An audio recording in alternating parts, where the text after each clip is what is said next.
There are some things that you should have known years ago, but it's never too late, so why not get to know them today? We are all self-made, but only the successful will admit it. Earl Nightingale.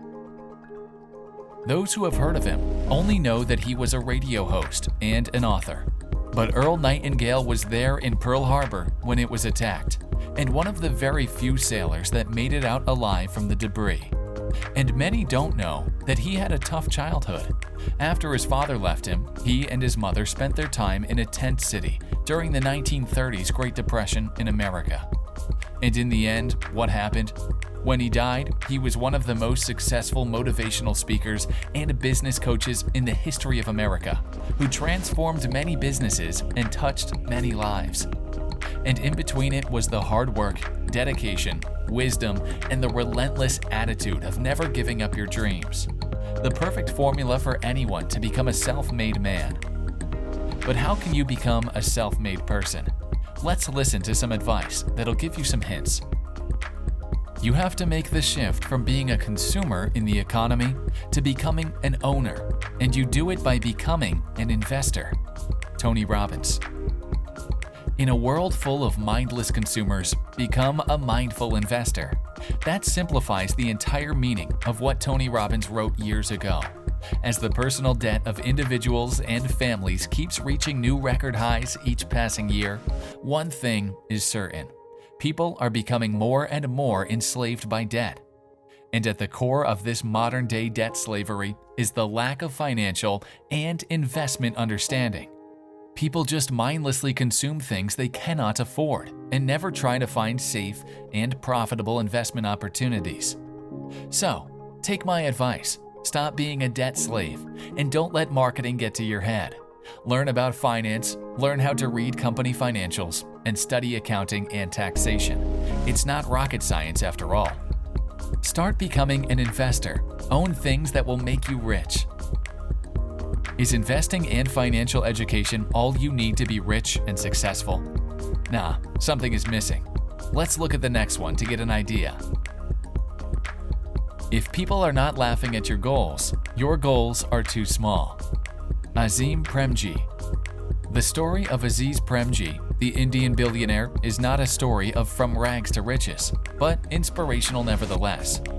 His father was an affluent entrepreneur and not a stranger to dreaming big.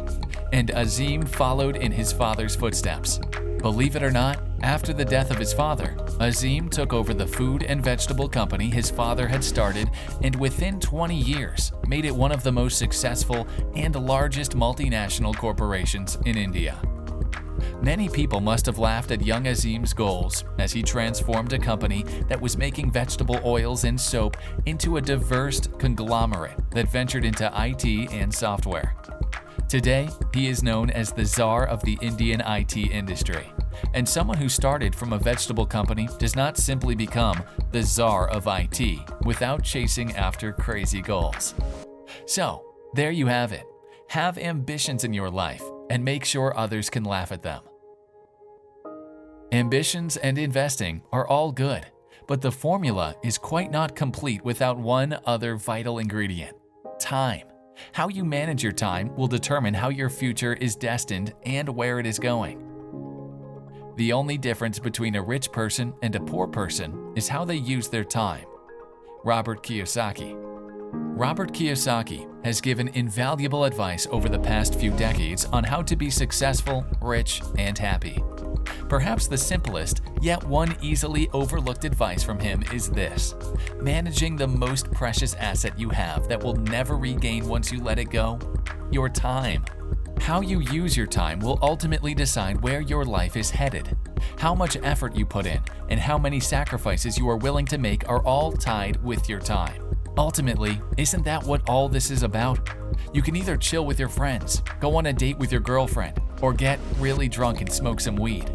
Or you can concentrate your focus and time on learning something new and making some moves to start your own side hustle. The essence of being rich is how good you are at using your time productively. And this simple lesson is something that you must always keep in your mind. One of the best ways to end this video is by listening to someone who sticks to his own advice. you were born poor, it's not your mistake. But if you die poor, it's your mistake. Bill Gates. Once you hear Bill say this, you might think that it's easy for someone with $100 billion net worth to say that. But hey, it was not an easy job making Microsoft the biggest software company in the world, with over 1.5 billion users worldwide. Now, I agree, there's a lot being talked about Bill Gates these days, good stuff and bad stuff. But the one thing we can do is to get the good things out of anyone. And this piece of advice is one of the best pieces of motivation out there. I think you will agree with me on that. Destiny is something we can create and we can change. No one is born with their life story already written. No one is born with their mistakes predetermined. To be born poor, unfortunate, miserable, and unhealthy is definitely not anybody's fault. But if one dies poor, miserable, and unhealthy, that is definitely their fault. I mean, look at all that time you have in between your life and death. Well, assuming you don't die prematurely or in a plane crash. But the takeaway message here is, ultimately, it is your decision, whether you die rich or you die poor. Your call. And which way do you want it? And that's all for today. Stay with us, subscribe to our channel for more insightful videos like this, and I'll see you in the next one.